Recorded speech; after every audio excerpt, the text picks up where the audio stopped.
welcome everybody to our first August meeting of the IMAG MSM Working Group on Multiscale Modeling and Viral Pandemics. This is a slightly unusual meeting in structure. We're going to have Jim Sluka presenting a draft document that he's been working on, and then we're going to have a discussion after that. So this will look a little bit more like our steering committee meetings, perhaps, than our usual seminars and discussion. I need to remind you that the meeting is live streamed and recorded, and that these recordings are available in the future. And if I could ask people to mute when they're not speaking, I'd appreciate it, so we have the best sound quality we can have through our talk. As always, I'm James Glazier. You're used to me by now, I think, introducing these. Reinhardt is here from Florida, and we're always available. Jim Sluka, our speaker, is one of the organizers of the working group. And Bruce Shapiro is not here today, but you hear from him frequently. We're always available to take suggestions, criticism, ideas, and we especially appreciate suggestions of people who we could invite to speak. Please feel free to volunteer yourself as a speaker. As always, we have our communication channels. Some of them are more active than others. We do have a LinkedIn page, a YouTube channel, and the old-fashioned IMAG MSM Wiki to use. We have a Twitter feed and a Slack channel. Please help us get the word out. It's the dog days of summer, so attendance is down. But please make sure we've got some great speakers lined up for the fall, so please help us out with that. Are there any announcements before we go on that people would like to make? No.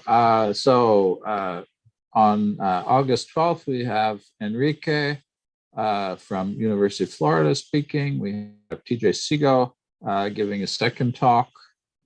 And then August 19th, we have Dean Bottino from Takeda, of course, very famous for his work in drug discovery and also for his outreach between Takeda and student training, which has been extremely successful. He's run a wonderful series of programs to get graduate students and postdocs involved in pharmaceutical modeling. Julie Thakkar will be speaking then. September 2nd, we have the Midas presenting some of the work they've been doing. And we have a variety of other speakers lined up. It looks like as of today, we still have slots for August 26th. I know that's a difficult week for a lot of people because for a lot of people, that's the first week of the semester. But we would love to have some speakers suggested. We have a good lineup coming forward in September. We look forward to hearing from you. So please remember to mute when you're not speaking. And normally I give a 5-minute warning. I don't know whether that's so relevant today, given the structure of the meeting, but we appreciate having people here. And today we will have Jim Sluka presenting his ideas on a manuscript. One of the things, of course, that's been coming up in this workshop has been more and more the idea that we need medical digital twins of the human immune system. Jim has been trying to outline some of his ideas for where we need to go with this concept. So with that, I will turn it over to Jim. All right, see if I can get my screen share to work.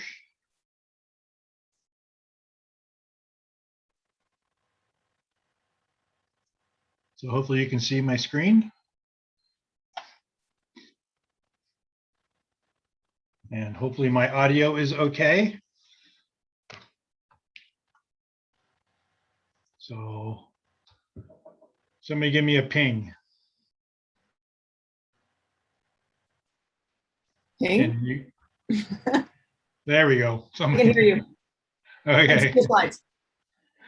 Okay, you can see the slides and you can hear me apparently. Okay, James mentioned immune modeling, but I'm not actually going to talk about that. So this is just a proposal for a paper that I've been scoping out. Right now it sits at about 10 pages, and this is a very tentative title, A Practical Approach to Digital Twins in Medicine. We've had something like 50 talks so far in the pandemics group. And this is kind of a gestalt understanding of what digital twins in medicine might look like. One of the things that's become clear from the talks is that there are multiple understandings of what a digital twin is. And there is also multiple ways that you could do a digital twin. A few weeks ago, Reinhard gave a talk and kind of posited that this might be an Apollo project, a moonshot type scale project. And in the group, we've talked about that for almost a year, that maybe we need $5 billion a year for 20 years in order to do this. But from the talks that we've had from over the last 9 months or so, I think there is certainly a place for a huge moonshot program, but I think there's also some other places that are much more tractable and wouldn't require moving half of the federal defense budget into medicine. So as a rough outline of the paper, to start off with, is a number one goal is kind of to scope out the domain of medical digital twins, describe benefits, opportunities, and challenges. As I said a moment ago, there's a range of understandings and definitions of what exactly is a digital twin. In our working group, as I said, is it a giant computing infrastructure that might cost billions to develop? Or are there much smaller possibilities, much smaller financial scale possibilities? Is it AI-based or mechanism-based or statistical inference-based? How exactly does a digital twin relate to personalized medicine or precision medicine? What data is available and what data would we like to have that we don't actually have technology to acquire yet? How is data shared and communicated, which is probably the biggest challenge right now? Where is data stored? And how is data converted in something that's actually actionable and beneficial to the patient? So the goal of this paper is to kind of scope out these various domains. One of the things that I've kind of come to a realization over the last few weeks is that most of these questions have multiple answers and they're all correct. So yes, a digital twin could be AI-based, or it could be mechanism-based, or it could be both. It may depend on the domain, and it may depend on the funding level and exactly what it is you're trying to do. So the idea of the paper is it's something for a current opinion piece in some medical journal. And if we can't find a home for it, we'll just put it out as bioRxiv and leave it at that. It doesn't have to be published anywhere, but it's important that it's out at least as a preprint. Earlier this year, I guess January, this paper came out. This is James's and Reinhard and mine's opinion piece in Science on digital twins and viral infection. So this new paper will be different in a couple of ways. In particular, it will not talk about any diseases. It's not targeted at any particular disease. It'll focus more on defining what terms are and what challenges and opportunities are in general across all of digital twins. And as I said earlier, this is kind of a gestalt understanding of the 50th or so presentations we've had.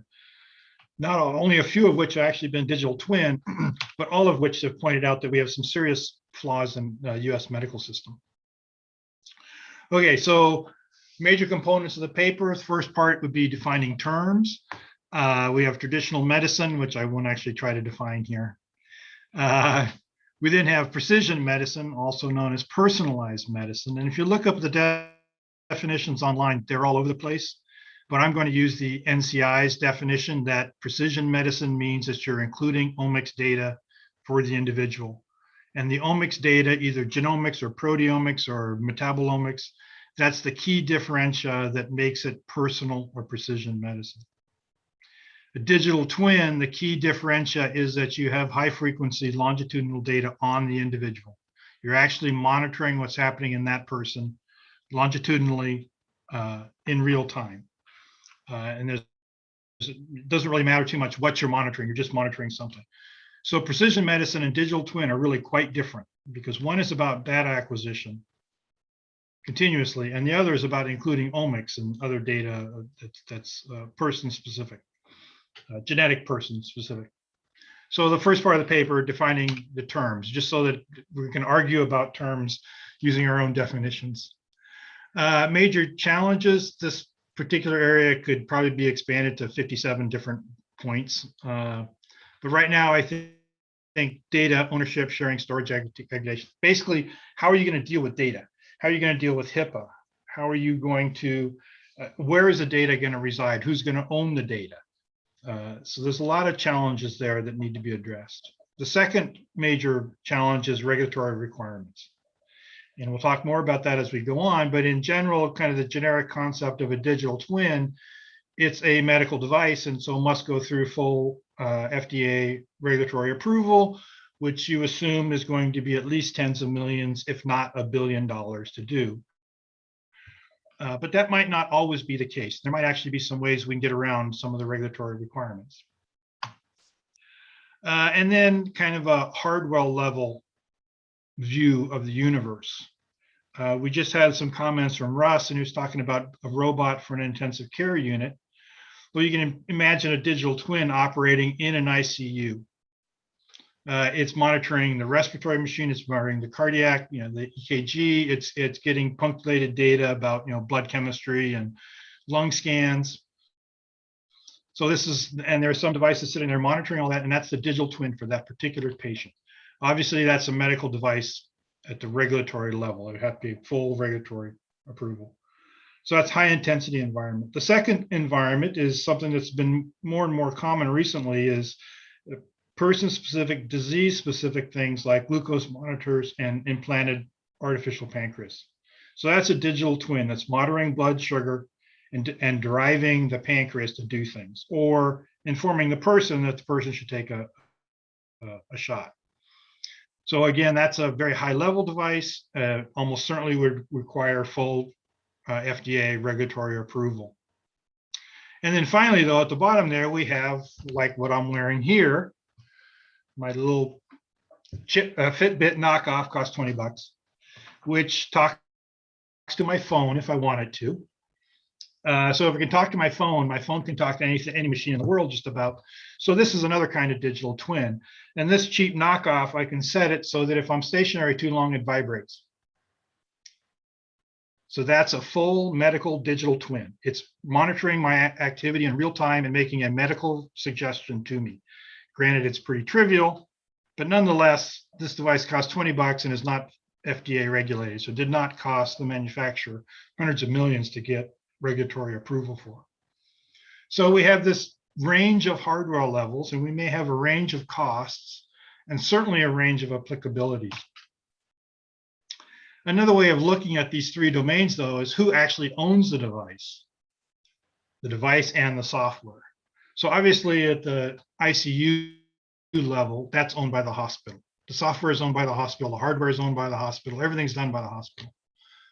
At the disease-specific level, like monitoring in type 1 diabetes, the device is owned by the individual, but it's directed by the individual's doctor. So they get a prescription to have this particular device. At the bottom level, the Fitbit level, that's completely owned by the individual. It's acquired by the individual. It's operated by the individual. There's no one else involved anywhere. At least if it's not communicating data out. So it's kind of another way of looking at it. It's who owns the device and who's applying the device.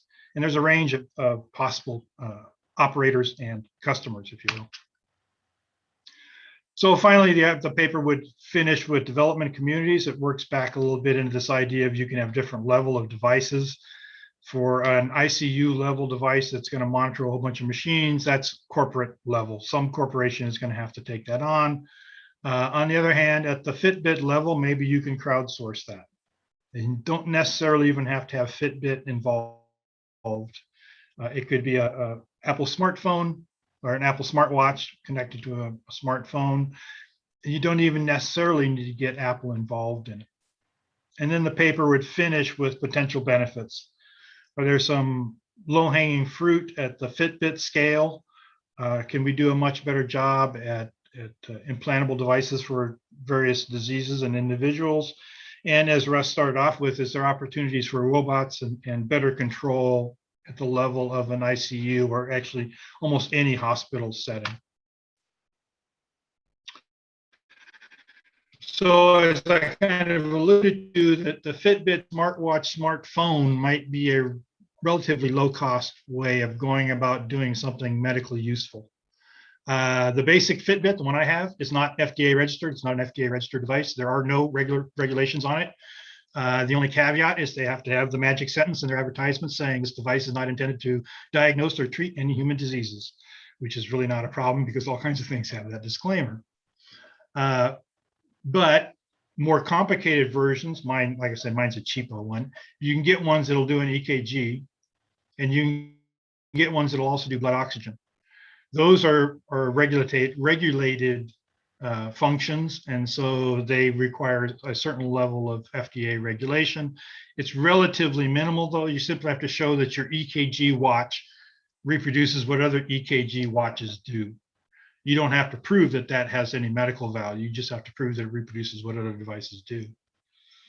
But already you can see that a little bit more expensive device than what I'm wearing could do activity, walking, sleeping, running, blood oxygen, EKG.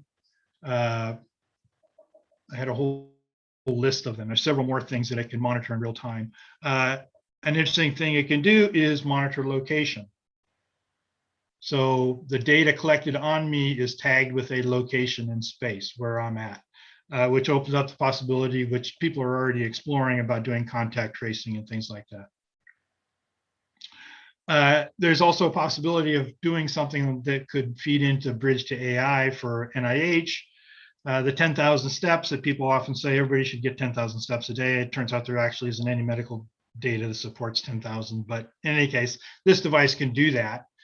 And you could make a game out of that. And that might be a very cheap way to leverage a very simple digital twin. That if you walk 5,000 steps, you get free play on a game. Or you could have it funded via medical insurance companies. I know every year if I go in and get a checkup at the Indiana University Hospital, they take $200 off my insurance. So perhaps, and I know car insurance companies will take money off your premium if you have a monitor in your car that keeps track of how fast you drive. So maybe you could get the insurance company to partially subsidize a Fitbit type thing, especially if people are actually walking and hitting their walking targets. So a Bridge to AI project might be something as simple as enrolling a large number of people with expensive Fitbit type devices and just log in data.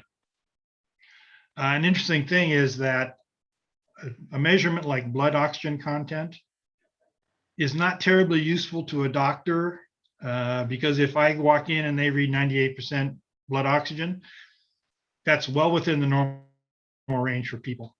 But the doctor can make no call about what that is relative to me because he doesn't know what my blood oxygen content was 2 hours ago or the day before or the week before. He has no longitudinal data. So all he can compare to is a population. He can't compare to me.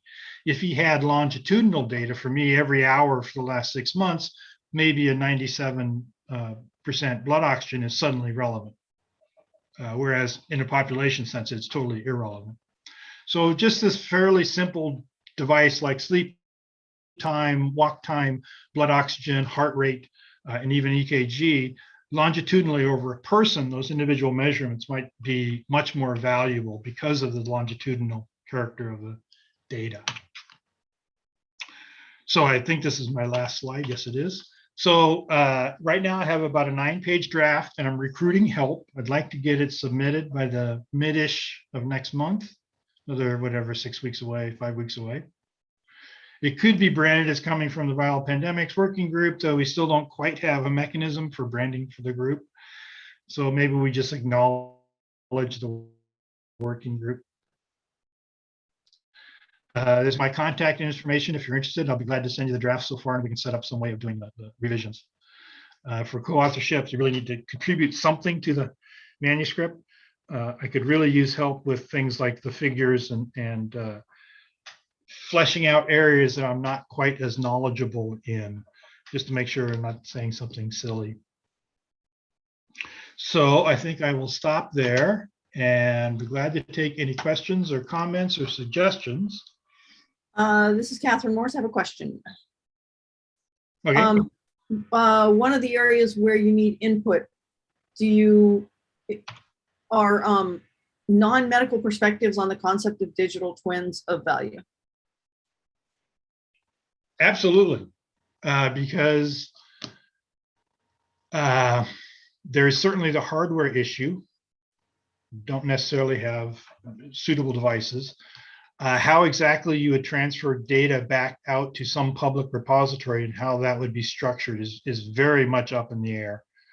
I mean, my Fitbit data would be much more valuable if I could compare it to the exact same device on 10,000 other people.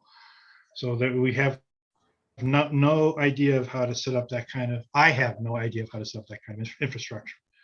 But I was also thinking about the fact that the term digital twin comes out of the digital engineering community within the DoD, and that's the perspective that a lot of people have on digital twins, which is it's complicated with humans because it's not like we run them off an assembly line and then tweak them a little bit. Every human's different, unlike say every F-35 that has the same configuration package, and so that makes this concept a little different in this context than F-18. That's true, but I think when Rusty gave his talk several months back, he had a really interesting comment about if your issue is launching planes off an aircraft carrier, you don't need to know how well the toilets work. You might need a digital twin for the elevator that gets planes from the hangar deck to the flight deck. So you need the twin to solve the particular problem, not a twin that is comprehensive. And we're getting to the point now where I can monitor my EKG all day long and my blood oxygen all day long. And that's a long way from predicting that I might develop a disease 20 years down the road. But you wonder, could it pick up a COVID infection before the person felt sick? Well, so there was that nice paper which did that, which looked at activity, heart rate, and oxygen using a Fitbit. And what they found was that your heart rate went up more for a given level of activity than you would expect for that individual long before the symptoms showed up. Yep. So there's situations like that. There's also situations like, athletic medicine doctors really love the measurement of cardiac response under load, and then how fast you respond when you stop exercising. A healthy cardiac system recovers, goes back to basal rate very, very quickly. But if you have emphysema, any of atherosclerosis, any of these respiratory and cardiac problems, you don't recover as quickly from exercise. The Fitbit is almost all the data you need to know that. The person ran his heartbeat up to 110 and it came back down in 15 minutes to 75. There's a huge amount of data there. Can I make a comment about this? Go, Gary. Right. So I think, and I'm sorry, I didn't know who the previous speaker was. Was it Catherine or Carolyn? It was Catherine. I think Mitchell had his hand up first, Gary. All right. I'm sorry. I'm on my phone, so I can't see people. Sorry, I'm not a good MC because I already said something. I should have just been in. Mitchell, go ahead. Yeah, so I just wanted to bring up a comment here. Sorry, I have two screens here. One of the things that has come up in our group, because we've been really interested in cardiovascular health disparities, has been, is this the technology that can really start to bridge this gap?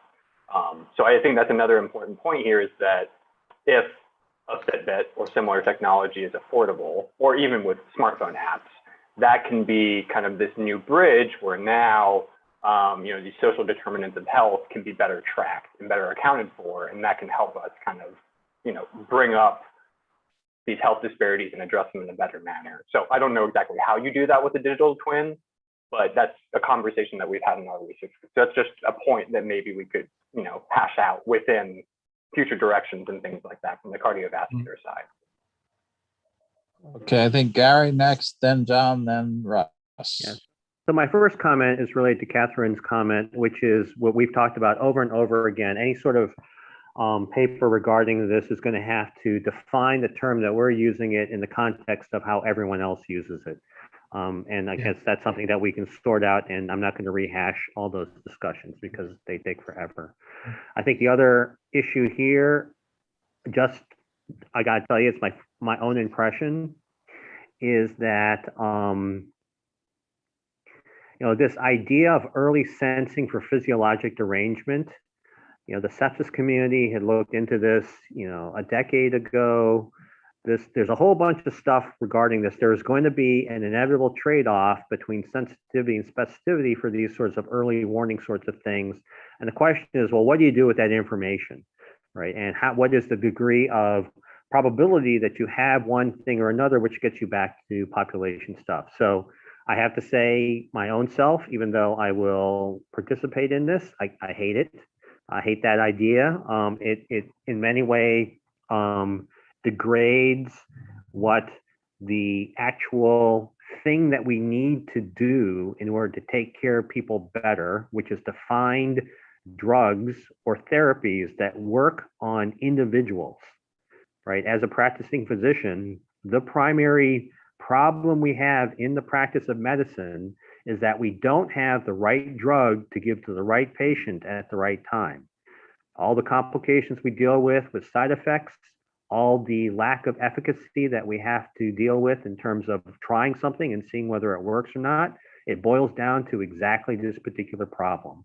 And just as precision and personalized medicine has been degraded by its tie to omics, I think focusing on basically biopassport level real-time monitoring of physiologic state is a similar, in my opinion, degradation of what this term offers in terms of actually pushing things forward.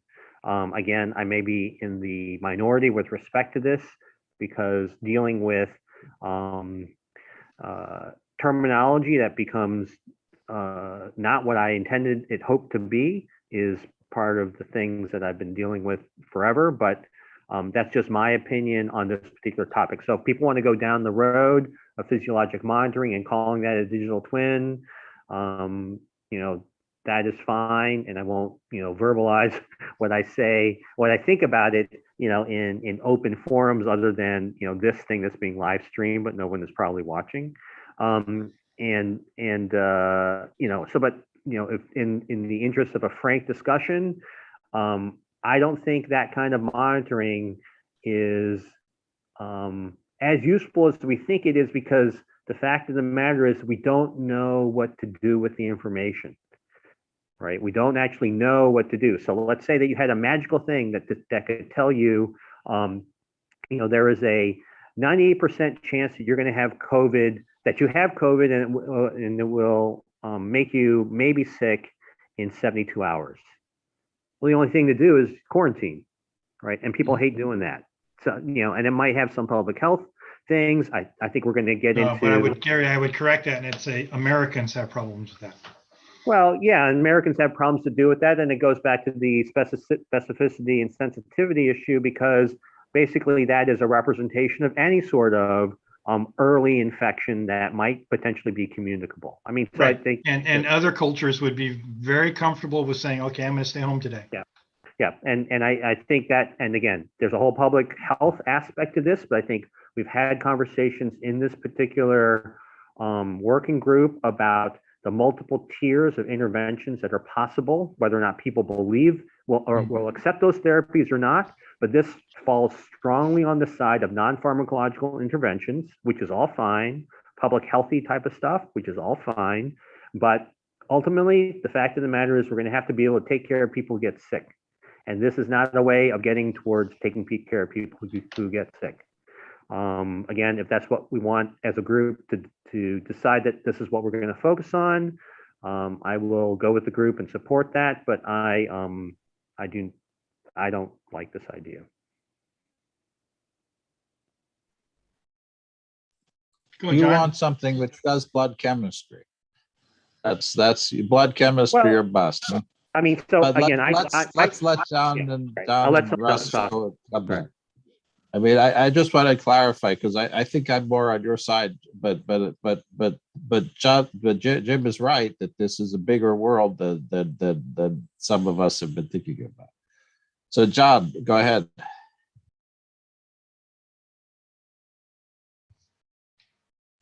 John, your turn. Oh, okay. This is Jim. I really like your practical approach, and I think one of the things I liked about it was didn't have the word model in it. That the concept that the industrial digital twin starts with a model of a system, and then all the systems are built to the standard that the model expects, and then the model is adjusted to the systems as they're built. And then when you're all done, you build 1,000 of them, and you have a model of 1,000 systems, and then you can evaluate the individual data from each system in the model, and that works. In the human world, in your presentation, you don't talk about trying to build a model of a whole human, because we know we can't do that. So I like that part. I think that kind of offsets a lot of things that people may raise as resistance when you don't try to say you're building a model of the whole human. And maybe someday, but don't say it yet. And then the other thing to the Fitbit, add my sleep number bed, which tracks my heart rate and respiration. And the nice thing about that sensor is that the conditions under which the data is being collected are pretty damn stable. I mean, your Fitbit data, if you go out, you're running, are you sitting, are you sleeping, but the nice thing with the bed is like you're kind of sleeping and it tells you if you're wiggling around in the middle of the night or not. And so you might add the bed to your list of devices that are out there that collect continuous data. And then at the end of every month, they send me a message and tell me what my average sleeping heart rate and respiration rate was. That's all. That makes sense. What about I was going to make a comment in the chat. You could, blood chemistry is a pain, but there are smart toilets that measure your urine, some basic chemistry in your urine. You could, all of us who are middle-aged men who use CPAP machines could have the excellence monitored. And so if you're willing to downgrade from continuous real time to daily real time or partial real time, you might even be able to get some of the blood chemistry and not be an ICU patient. Yep, the So lab on a chip stuff that is being tested right now offers a lot of opportunity, and the new thing that you can wear on your arm, like just tapes on, which is able to do blood pressure without a compression device. So the devices are coming. It's still hard, but we have an expert in the room, so let's let Russ. Well, I don't know if I'm an expert. I was joining to. Let me just make a couple comments. First, in terms of the terminology, I'm not going to make an adamant statement like I heard, but digital twin to me means something rather different than you're describing here, and that could, if it's in the title of the paper, that could cause you some trouble with referees. I mean, digital health monitor, digital health buddy, the digital something might be better. To me, when I think digital twin, it does have to do with modeling, not necessarily of the whole human, though. That to me, when I talk about digital twins, what I am talking about is basically software or a system that creates an ongoing real-time model of some physiological state, complicated or not so complicated, based on information from multiple sensors that you're gathering. So, and depending, you know, if it's a blood chemistry digital twin, it probably has some kind of model of your physiology and the way you process foods and whatever you know about what the inputs are and what the outputs are. And generally, for me, the validity of such a model really comes down to, can I predict in the future what those physiological measurements are? It's sort of a Turing test, as it were, sort of a black box. In terms of applications, I think what you guys are talking about are really good applications. I mean, the more sophisticated, I'm interested in these digital twins for basically controlling equipment in ICUs and the like. But anyhow, that's what the term means to me. I think the idea of saying, okay, I've got wearables, and I can use the wearables to measure continuously some physiological state, and I can combine that with other stuff I may have about the patient, including diagnosis, so as to, and then is good, especially if I can predict future observables. That's how I would validate it. And then the question is, can I use that somehow to improve the treatment of this patient? Right. Other thing I heard, you know, when you're talking about issues of data, those are very real. One of the other things, I am the nth co-author of on a white paper with, I think there are about 20 co-authors on it for a sort of a position paper for surgical data science, where the idea is that if I take everything I know about, or I can know about every individual patient who's had surgery or about to have surgery, right now what happens is, well, let me back up a little and then I'll quickly cycle back to that. My research for about 30 years has involved a three-way partnership between physicians, technology, and information to find better methods for interventional medicine, surgery, radiation oncology, and things like that. And you can use that information retail to help you treat a particular patient. But the other point is, you can gather that information. If I know what I did and I know the outcome, I should be able to relate those, and I can therefore use that to develop processes to treat future patients better. So, you know, relative to this position paper, that's the basic vision of, especially that machine learning piece, is what that big white paper is. And, you know, right now it's one of these expert, you know, Delphic exercises where they've gone through 5 or 6 iterations to get a consensus.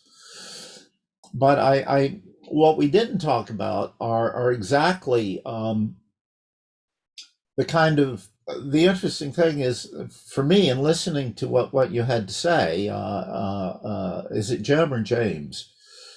What was the notion that we could begin to be doing more? I mean, there have been people pushing wearables for health monitoring for a very long time. I mean, but perhaps, you know, if you could combine that with a better model of what's going on with the patient and have the ability to combine the information that you really can gather in real time, like your Fitbit or at night, you know, your apnea monitor or whatever, with whatever you have, and then you could create some kind of a computer model of physiological state that could be used to predict what measurements will be like a minute from now or a week from now or whatever. Right. I think that's really, really useful. Right. So just Russ, just for background, that's what Yeah. all of us do. Yeah, That's 98% of what this group does I is gathered that. mechanistic But predictive modeling. yeah, And so so Jim is trying to was trying to walk back from that because there was an argument in the past about whether a pure AI forward predictor, if it's a predictive but has no mechanistic understanding, should be a digital twin or not. And so I think he was trying to finesse that discussion. But I think everything you said, that's fine, we'd agree with 100%. I don't think I anybody think that's would. fine. I would be cautious though of simply, you don't want it to appear that the device itself is the twin. I mean, we talked. It's the device plus the about a model. Fitbit as a digital twin. A Fitbit is an input device to some.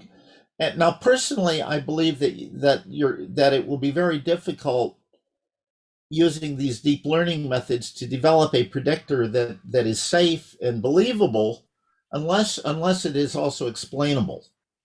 So Russ, My personal bias is toward explainability. However, Google makes $10 billion a day without any explainability at all. They have absolutely no idea how their algorithms work.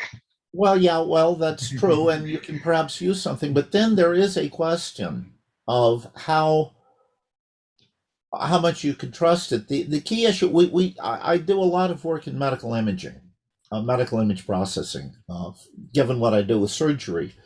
One of the things that you worry about there is in doing things like segmentation, what people do is they train these deep neural net models to do segmentation or whatever, and they're very, very good.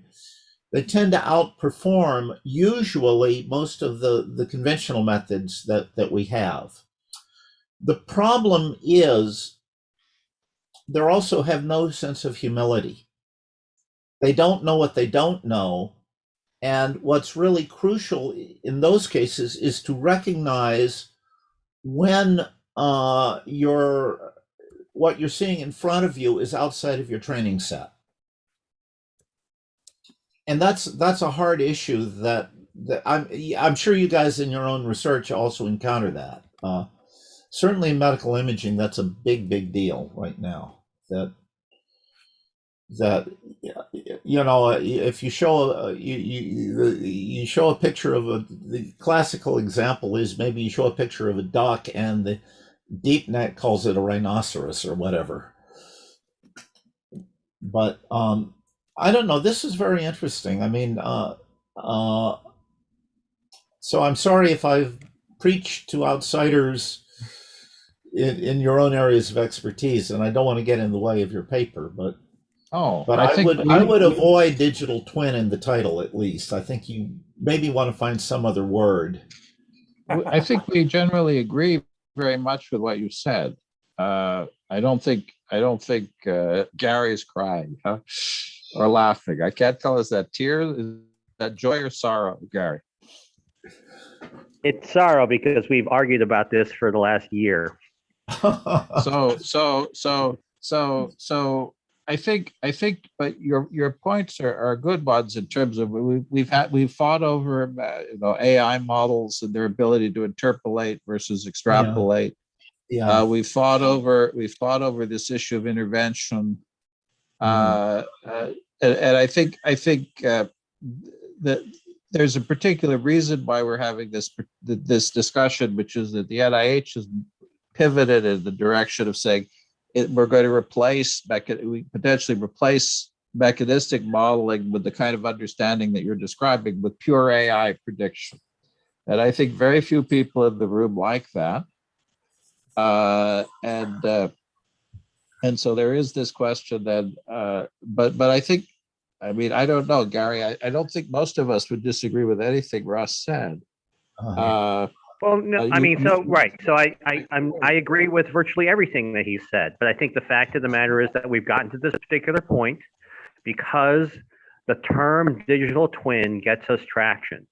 The problem with using that term, as we've talked about ad nauseum, is that it means different things to people, and particularly it means a very different thing to the community that developed the term.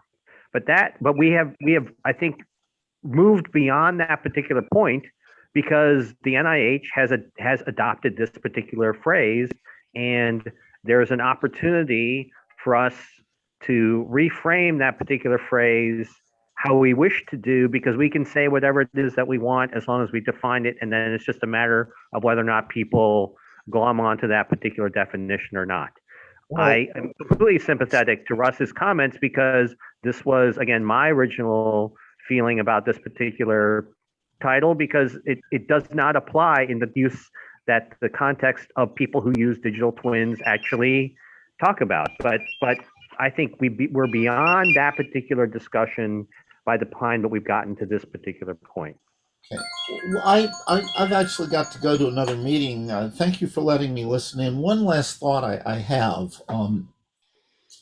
is I actually think going forward, what we may see is sort of a fusion of these That's, learning-based methods. I also do not Yes. like the equation of artificial intelligence with machine learning. I came out of an artificial intelligence lab, the Stanford Artificial Intelligence Lab, when I was a student. But I think ultimately where we're going probably is some combination of mechanistic model and learning-based model. I mean, there is medical knowledge about how physiology works. It's not perfect, and it seems like you can argue that some of the boxes in that are nonlinear functions, and all a deep net is nonlinear function fitter. So you can use those in places where basically use the machine learning to bridge the things that the physiological model doesn't capture. And if you're trying to make that argument to NIH, I think that's a valid argument that where you really need to go is a combination, and that Well, your digital HeartFlow twin can include elements of both. right. Well, HeartFlow just raised $400 million with that exact strategy. Yeah. And Okay. and it works. Mhm. So to me that we would agree with you 100%. You don't expect a pure classical mechanistic model, but pure AI. And I agree. I hate the AI term too, but we fought over it, and so we've adopted it. Okay, whatever. I also don't like the term, but that's where we are. But we agree that hybrid models are going to be the way to go, because for things like image segmentation, those are great. For certain kinds of inference and recognition, they're very efficient, much faster than classic methods. And so again, I think what you're saying has been extremely helpful, because you've put it in a very clear way. Okay. And to hear those things from somebody coming in and expressed as crystalline a way as you've done it is very helpful, because this group has discussed these issues ad nauseum, but we often have a hard time of coming up with a clear way of explaining them. Okay. Well, and so that was extremely valuable. I'm glad that it was somewhat useful. It's also often useful to have somebody completely outside to come in and say how it sounds. Look, I do have to go. Thank you very much. You know, at some point, if you have a draft of your paper, I'd love to see it, and I can maybe comment on it. I should not be a co-author, but if you I think this is a very important area, and so thank you very much. Thank you. I wonder if we do a disservice to the concept of digital twin by confusing it with AI. That the AI is big data. So if you want to use the data from 1 million people, and then you want to look at my data short term, and then make predictions about what I'm going to do based on what the typical 1 million did, that's That's AI. The Oh. digital twin ideal is you have my history. You know that for the last 20 years, every morning, my blood pressure goes up 40 points for about an hour. It's done that for 20 years. Does it mean anything anymore? Probably. But your blood pressure never did that.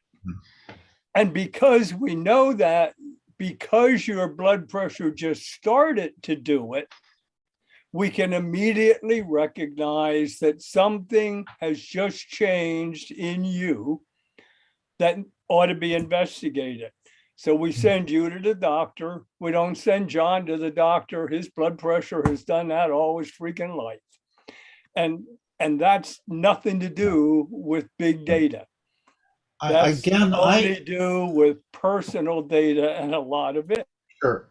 I maybe it's tilting on a windmill, but I would not equate AI with big data. AI, look, I was at the lab led by the man who invented the term, John McCarthy. I think AI is really the emulation of cognitive processes by artificial means, by computing. Machine learning is taking prior experience, and I think in writing your paper you can use those terms and even have a footnote that says machine learning is often referred to as artificial intelligence, but in fact it's one way of doing artificial intelligence. So, in fact, there was a big debate between Jerry Feigenbaum and McCarthy over exactly the role of machine learning in AI.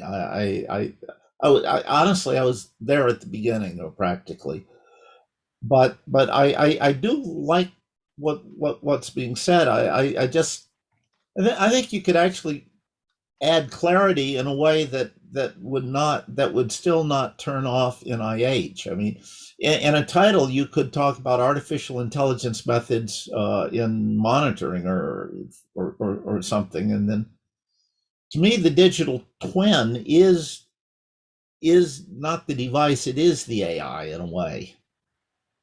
If you were looking at all of this physiological data that you ever had as a clinician, you'd have something going on in your mind as to what's going on with that patient, and it's based on experience and what you were taught. And it seems like what we're really talking about is can we automate that process enough to be helpful in treating patients. I really do have to go. I'm late for I've been attending a colleague's lab meeting, but yeah, here, let me put my email in the chat for people if you want to, if anyone wants to send email.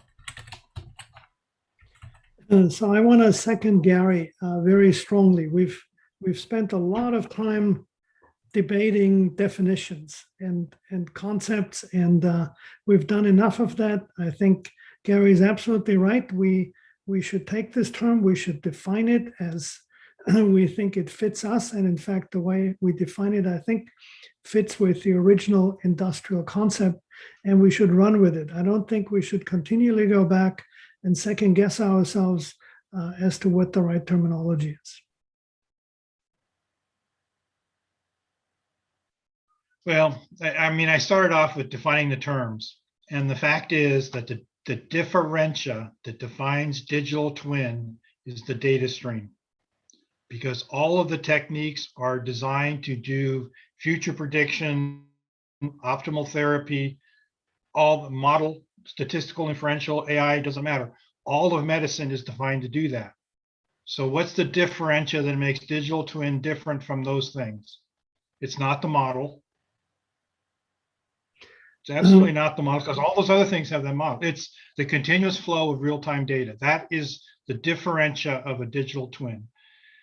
Precision medicine, it's the omics. That's how NCI describes it. Traditional medicine, I mean, it's already got the doctor's taking data in, is running it through conceptual model in his brain and is making a prognosis and a medical response plan. So that can't be the differential for medical twins. But in any case, I agree. But We I would define it any way we want, and we define it in the paper and we're done. That's what the but paper's about. I would agree if you said that you have continuous data plus you're doing forecasting or prediction. Yeah, but If the all of digital these twin is systems not do doing- that. That's not a but- differential. Right, but I Because that's think what the doctor is already doing, and that's what the precision medicine is already doing. So it is not a differential for a digital twin. It's a characteristic, but it's a characteristic that's common to all of medicine. So it's not a differential. So you start Well, off and you say medicine. The doctor tries to take data and make a prediction into the future about optimal response. Okay, that's medicine. The differentia for precision medicine is one thing, and the differentia for digital twin is one thing. We don't have to redefine medicine for digital twin. But in any case, yeah, we can. It's a paper. We can define it any way we want, and you run with it after that. But I think Russ is correct that you do have to be careful about using the term digital twin if it's just going to turn a bunch of people off, even if you're using it correctly. Certainly using AI in the title is going to turn a bunch of people off just because they're tired of hearing about AI, and it's a kind of a nebulous cover everything term anyway. But in any case, anybody who wants to participate, send me an email. And I got Russ Taylor's email on my list. Oh, well, I have no doubt that if we could give Reinhardt my cardiology data with the accuracy that the AI people want, Reinhardt could probably make just as good a prediction as the AI system. But he doesn't get the kind of data that AI says is holding him up, for crying out loud. Yeah.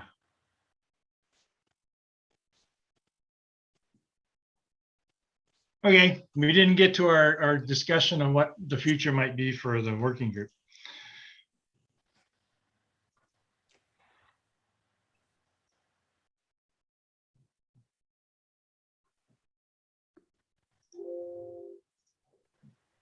Well,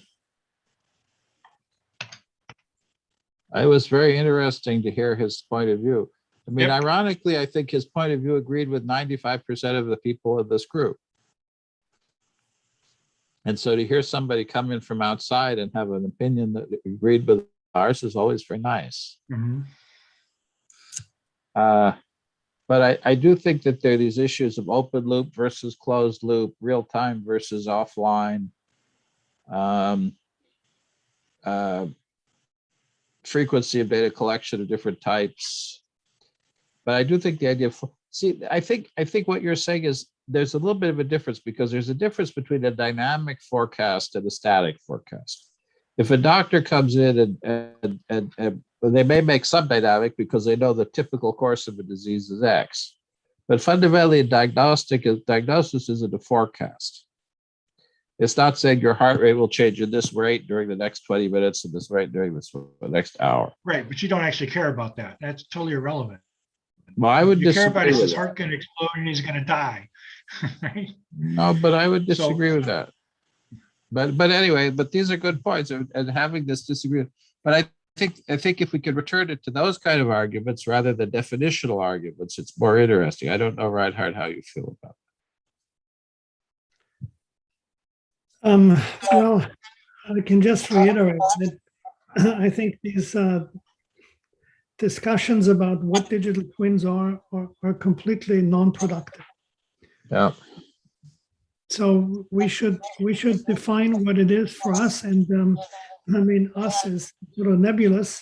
And Jim, for the purpose of his article, can define digital twins however he thinks it should fit. Other people who do other things can define it differently, and then you go run with it, and that's all we can do. And we either agree or we don't. There's no need to agree. I mean, Well, if somebody's going to be on the paper, if somebody wants to be on the paper, they have to agree at some level with the content of the paper. So, Sure, no, so they either I put agree. their names on the paper or they don't. That's right. But I appreciate Jim making this big effort because it's a big effort. Is there anything else you want to discuss today before we break? I did just want to, I put an article in the chat that's coming from a group that I follow in cardiac medicine. It's digital twins in the title. It comes from people that are very prominent in the cardiovascular field, but the name that sticks out to me most is Karen Wilcox, who is kind of like the lead right now on a lot of digital twin projects at UT Austin. So that might be a good resource to kind of see what message they are putting out as well.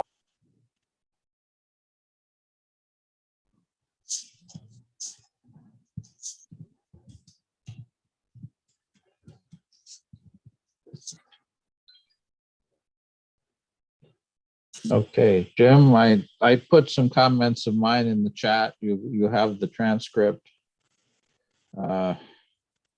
Anything else to discuss today? I thought.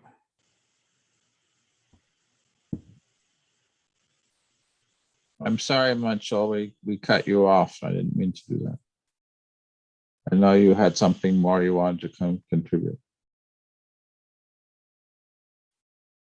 Oh, you're fine. No worries.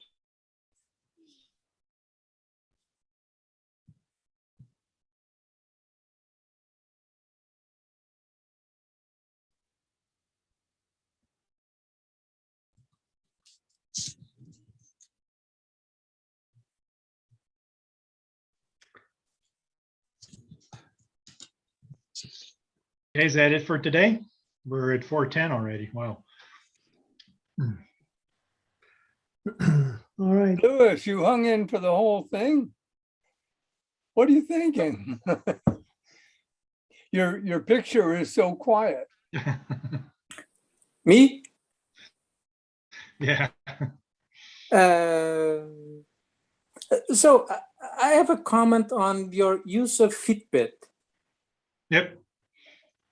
I think you should distinguish between the wearable and the software. The Fitbit that I do have one. The Fitbit that we wear on our wrists is just the sensor. I don't think the sensor should be a digital twin. Yeah, I agree. Because the digital twin is the software in Fitbit's cloud, and there it does have a model. It's just a very simplified model that says if you don't jump for 5 minutes every hour, then you're gonna get sick somehow. And based on that model, every hour it suggests that you should jump for 5 minutes. But that's the model. The Fitbit itself is just the sensor, and I think you should be more careful with that. Yep. I also came to these meeting. For me, the digital twin should be a more thorough representation of a whole human. But I do see the point of having smaller representations. If the Fitbit software is an actual digital twin, I struggle to accept. But at some point, I do see that it's just a very simplified model, and I've done models for the last 10 years only. So I'm relatively young next to to everybody else. But yeah, it's a very simplified model, so it should be acceptable as well. That these would be my 2 cents. Yep.